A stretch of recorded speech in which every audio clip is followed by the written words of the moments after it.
नमस्ते guys, what is up, कैसे हैं आप सब लोग। आई होप सारे अच्छा कर रहे होंगे and welcome to a new video.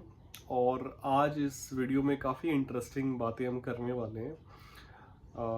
जैसे कि ट्रेंड एनालिसिस क्या होता है एंड हाई ऑर्डर थिंकिंग किसे कहते हैं। ठीक है, सो जब मैं ट्रेंड एनालिसिस की बात करता हूँ तो आपने देखा होगा हर चीज़ का एक ट्रेंड बनता है, वो भले ही आपके मतलब इन्वेस्टिंग जर्नी हो, चाहे वो आपके करियर की कोई चीज़ हो।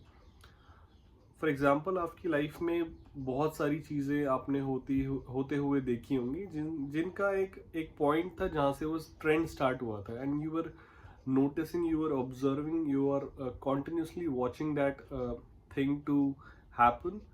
एंड होते होते there comes a time where everybody has gotten themselves into it, and now you are confused whether you should now enter into that thing or not। ठीक है, ऐसी भी कुछ चीज़ें रही होंगी एंड ऐसी भी कुछ रही होंगी जहाँ पे आपने कुछ भी नहीं किया, and that also comes with lot of regrets as well. कि अगर काश वो उस टाइम पे वो डिसीजन ले लिया होता, काश अगर थोड़ी थोड़ी सी हिम्मत करके अगर वो स्टेप ले लिया होता तो आज बात ही कुछ और होती, है ना। तो हम सबके साथ ऐसा होता है। जैसे अगर मैं let's let's let's go back to the history. History से थोड़ा हम स्टार्ट करते हैं। ठीक है, तो जैसे कि आपको पता है कि 2015 के आसपास मैं लेके चलूँगा आप लोगों को, अप्रॉक्स 10 साल पहले एग्जैक्टली। ठीक है, 2015 में फेसबुक फेसबुक चलता था, जहाँ पे कि अपनी पर्सनल फोटोज़ लोग पोस्ट करते थे। ठीक है, और बस एक ऐसे ही कम्युनिटी बिल्डअप हुई थी फेसबुक की, एंड यही सब चलता था फेसबुक में। हम यूज़ करते थे कभी कभार, जहाँ पे जब कभी हमको इंटरनेट एक्सेस मिल जाता था, एंड अपनी पिक्चर्स पोस्ट करते थे, दूसरों की पिक्चर्स देखते थे। एंड 2015 के आसपास ही we were introduce to short form videos, जो कि भुवन बाम, अगर आप लोग जानते हैं भुवन बाम को, कौन है वो, बीबी की वाइन्स करके उनकी ऐसे शॉर्ट कॉमेडी वीडियोस आती थी। और सेम फॉर आशीष चंचलानी, जो भी नाम है, चंचलानी एज वेल। ठीक है, तो ये दोनों क्रिएटर्स थे जो मुझे याद है जितना पर्सनली, और भी होंगे शायद। बाकी तो एडवर्टीजमेंट्स थी जो जिनको देखना लोग पसंद करते थे, कुछ इंटरेस्टिंग होती थी। ठीक है, ऐसे कुछ इंडिविजुअल क्रिएटर्स कम होते थे एंड जिनमें कि लोग इंटरेस्टेड हों। बट एंटरटेनमेंट फील्ड में हम सिर्फ बॉलीवुड को जानते थे और मूवीज़ जो भी थिएटर्स में लगती थी, हमारे लिए यही कॉन्सेप्ट था इन सब का। बट एंटरटेनमेंट में पिक्चर्स देखने के, पोस्ट करने के अलावा, जैसे ही ये शॉर्ट फॉर्म वीडियोस आने लगी, तो people were curious about this concept of entertainment.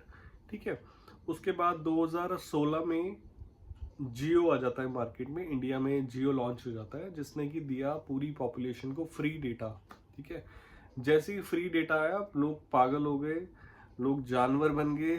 ठीक है, सॉरी जानवर नहीं, बट इतना ज़्यादा डेटा कंज्यूम हुआ इतनी जल्दी एकदम से कि इन लोगों की, क्या कैसे बताऊँ मैं, इन लोगों को एकदम से एक बड़ा प्लेटफॉर्म मिल गया, बहुत सारी ऑडियंस एकदम से उमड़ पड़ी इंटरनेट पे, एंड डिजिटल इंडिया विकसित होने लगा धीरे धीरे। ठीक है, अब उसके बाद 2017 में क्या हुआ, टिकटॉक भी आ जाता है। ठीक है, टिकटॉक मार्केट में आ गया, ये लेवल 2 की तरह है। लेवल 1 वॉज लाइक अपना चुपचाप फेसबुक चल रहा है, लेवल 1 में जियो आ गया, तो फेसबुक और ये सब इंटरनेट यूजेस एकदम से बढ़ा लोगों का। ठीक है, वाइन्स वगैरह का कल्चर आ चुका था। Level 2 was I guess it's TikTok, जहाँ पे कि everybody could participate and create a short form reels, या जो भी उनको कहते थे। ठीक है, और क्योंकि बहुत इजी एंट्री थी, बिकॉज कोई भी कर सकता था, लिपसिंग करनी होती थी, पीछे बैकग्राउंड में गाना चल रहा है, एंड बट सो इजी। और क्या कहते हैं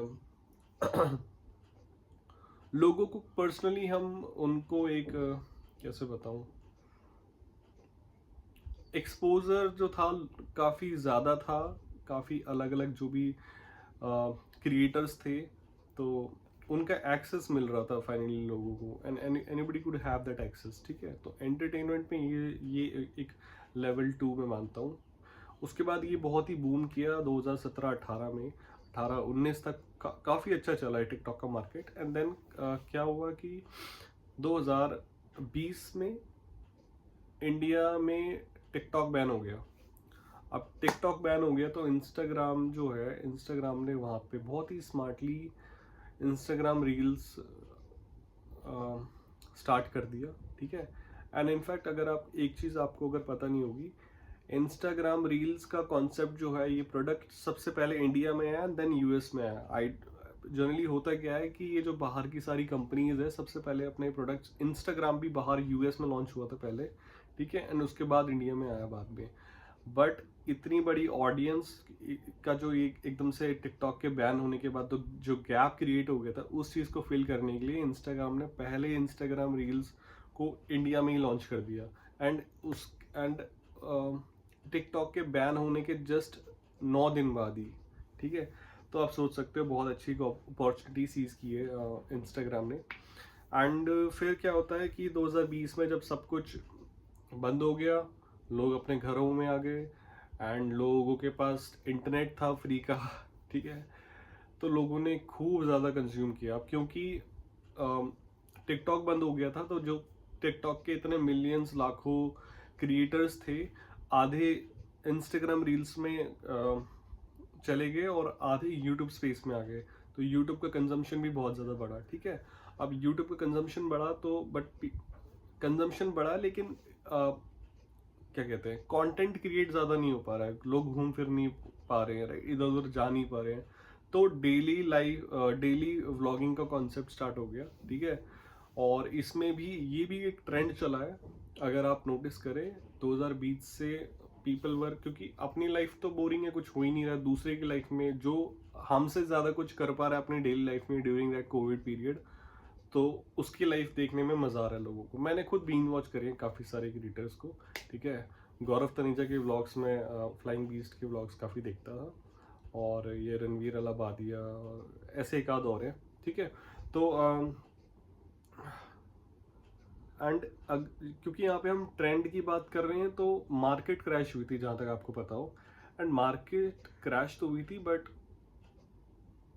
सिर्फ स्टॉक्स और उनके रेट्स नीचे नहीं गिरे थे, it was also an opportunity invest करने की, ठीक है। और वो ट्रेंड स्टार्ट हो चुका था, पीपल वर मेकिंग मनी। जो शॉर्टफॉल था वो बहुत एकदम छोटे टाइम के लिए आया था, very it was for very short duration. And उसके बाद ही अलग अलग जगहों में लोगों ने पोजीशन ली, अच्छी पोजीशंस ली। मैंने भी अच्छा खासा उस वेव को राइड किया, but not with through the direct stocks, मैं पैसिवली कर रहा था थ्रू म्यूचुअल फंड्स। तो मुझे भी ठीक ठाक अच्छा खासा रिटर्न्स मिले मुझे, क्योंकि मैंने उस वेव को अच्छे से राइड किया। एंड सो हाँ, मैं कह रहा था डेली व्लॉगिंग का सब कुछ चलने लगा था, बहुत सारे लोग कंज्यूम कर रहे थे इन क्रिएटर्स को, और इन्होंने भी अच्छा खासा किया अपने करियर में। इसका भी ट्रेंड चला 2 4 5 साल तक, for example Gaurav Taneja. But now it's 2025, and अभी भी I can see that people from rural semi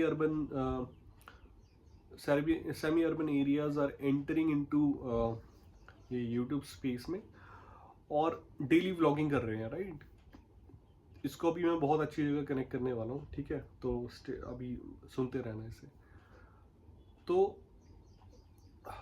पहली बात तो अब लोग इतना इन लोगों को देख नहीं रहे हैं। मैंने खुद एक टाइम बाद, जबकि मैं हर रोज़ गौरव तनेजा के, फ्लाइंग बीस्ट के डेली व्लॉग्स देखता था, और अगर कभी रह भी जाए तो उनको पीछे से वापस जो भी 4 5 व्लॉग्स छूट गए थे उनको दोबारा से रिपीट पे देखता था, ठीक है। But you have to understand कि people are not going to watch them for the entire life, ठीक है। गौरव तनीजा के बच्चे लोग नहीं देखते रहेंगे, कब तक देखेंगे? बच्चे भी हो गए, बड़े भी हो रहे हैं, उनको खुद भी शादियां करनी है, उनको खुद भी बच्चे करने हैं, उनको खुद भी अपने करियर में ध्यान देना है। Gaurav Taneja, I am just saying for an example, Gaurav Taneja से जितने भी क्रिएटर्स हैं जिन्होंने बहुत अच्छा किया कोविड के बाद, जो भी उनको अच्छा बूस्ट मिला है उनके यूट्यूब करियर में, तो उन्होंने कर लिया ना, उसका भी एक सैचुरेशन पॉइंट होता है, क्योंकि ही उसको भी समझ में आ गया था कि there will be a time, and वो उसने अच्छे से समझ लिया, अपना ट्रांजिशन कर लिया उसने, अब फैक्ट्री खोल ली है, अपने बिजनेस बना लिया उसने, ठीक है। और बट देर आर पीपल जो अभी भी इसमें एंटर हो रहे हैं, सोच रहे हैं कि अब कुछ हो जाएगा, but you have to understand कि ये स्पेस में इतनी ज़्यादा एंट्रीज हो चुकी है लोगों की, क्रिएटर्स की, कि अब YouTube भी जितना पैसा 2020, 21, 22 में देता था, वो इतना नहीं देता, ठीक है। तो सारी चीज़ें, एल्गोरिदम्स और सारे रूल्स बदलते रहते हैं, और आगे भी बदलते रहेंगे। जितना पैसा अभी मिल रहा है आगे और कम हो जाएगा, ठीक है। तो आप ये पूछ रहे होंगे फिर मैंने भी तो 2025 में भी स्टार्ट किया है। So what I am trying to tell you guys is कि अब एंटरटेनमेंट जैसी चीज़ों में लोग कम अपना टाइम वेस्ट करेंगे, एंड रेदर जो भी चीज़ जो उनकी लाइफ में वैल्यू ऐड कर रही है, उस चीज़ को प्रायोरिटी और अपना टाइम, पैसा सब देंगे, ठीक है। तो मेरा भी सेम इंटेंशन और मोटिव है कि मैं कुछ वैल्यू ऐड कर पाऊँ आपकी लाइफ में, and that is the reason I have created this YouTube channel. मैं पहले भी कर सकता था बट नहीं किया, उसकी एक अलग स्टोरी है, बट अभी कर रहा हूँ, कुछ सोच के किया है, एंड बहुत ज़्यादा कुछ एक्सपेक्ट नहीं किया है इससे, ठीक है। अपना अपना मैं काम करते रहता हूँ, मैं सिर्फ एक काम नहीं करता हूँ, मैं 15-20 काम करता हूँ ठीक है। और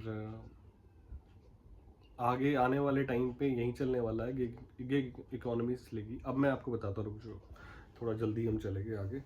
तो हाँ, तो इतना सारे लोग अभी भी एंटर इसलिए कर रहे हैं यूट्यूब स्पेस में बिकॉज उनके पास जॉब नहीं है, उनको जॉब नहीं मिल रही है। अब जॉब का इससे क्या लिंक है?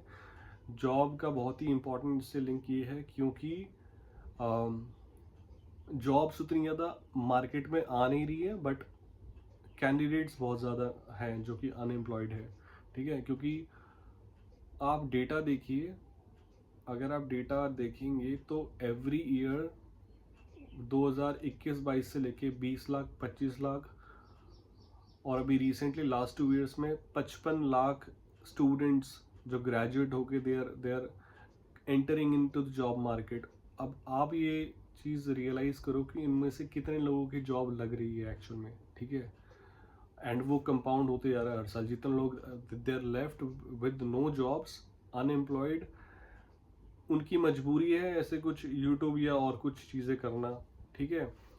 और आधे लोग तो फिर भी स्ट्रगल कर ही रहे हैं, कॉम्पिटिशन्स की तैयारी वो सालों साल चलती रहती हैं, ठीक है।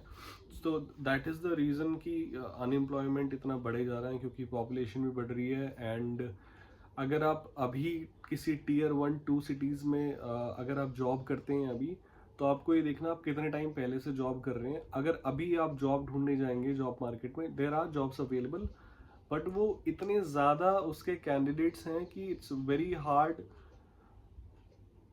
अगर आप आज जॉब अप्लाई करते हैं, प्रोबेबिलिटीज बहुत कम हो जाती हैं बिकॉज देयर आर कॉम्पिटिशन इतना ज़्यादा बढ़ गया है। तो अगर आप वेल डिजर्विंग भी हैं तब भी there are very less chances कि आपको जॉब मिल जाएगी, या फिर even if you get short listed, ठीक है। एंड सेकेंड पॉइंट इज कि जो लोग तैयारी कर रहे थे जॉब की 2-4-5 साल से, उनको भी ये चीज़ रियलाइज़ हुई, and even with the help of information on internet, they are they have become more smart, ठीक है, an ideal candidate, एंड वो सब एक जैसे हो गए। अगर कॉम्पिटेंसी की बात करें तो 10 में से 7-8 जने एक लेवल पे ही लाई करते हैं, ठीक है। अब वो अपनी पर्सनालिटी की बात है कि कितने वो अच्छे हैं और डिजर्व करते हैं जॉब को या नहीं, बट सब एक जैसे ही हैं। तो it's hard for the HRs, the hiring managers, और कंपनीज के लिए भी हार्ड होता जा रहा है। It's a difficult decision to choose between these hundreds of candidates for one job profile, ठीक है, तो जॉब मार्केट का तो ये है। सेकेंडली मुझे आपको बताना था हायर ऑर्डर थिंकिंग किसको कहते हैं। So higher order thinking is, आपने बटरफ्लाई इफेक्ट के बारे में सुना है?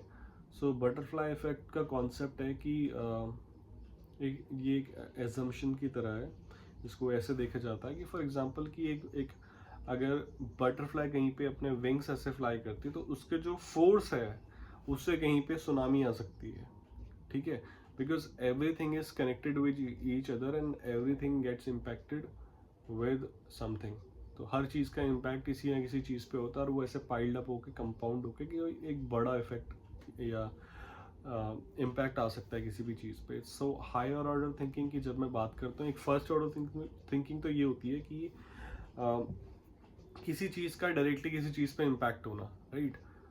बट हायर ऑर्डर थिंकिंग क्या होता है कि इस चीज़ से अब कितनी जगहों पे इम्पैक्ट होगा, उससे हम क्या गेन कर सकते हैं, हम कौन सी अपॉर्चुनिटीज सीज कर सकते हैं, ठीक है। तो यही चीज़ें हैं और आगे भी इन्हीं चीज़ों के बारे में मैं आपको बताता रहूँगा। My intention is to build a community with like minded people जो who are very curious to learn and वो ट्रांजिशन करने में इंटरेस्टेड हैं। बस अभी यही है इस वीडियो में। चलो, थैंक यू, बाय बाय।